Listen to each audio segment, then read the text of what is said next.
దేశానికి స్వరాజ్యం తెచ్చిన మహాత్మా గాంధీని 1948లో నాటు తుపాకీతో కాల్చుకున్నాం. 1984లో దేశ ప్రధాని ఇందిరాగాంధీని AK-47తో కాల్చుకున్నాం.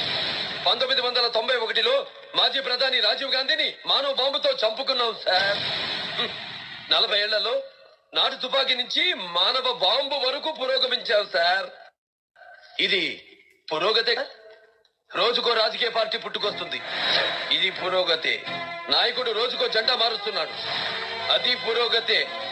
పార్టీలు ఎన్ని పుట్టినా, జెండాలు ఎన్ని మార్చినా అందరి ఎజెండా ఒక్కటే సార్, దోచుకోవడం, జనాన్ని దోచుకోవడం.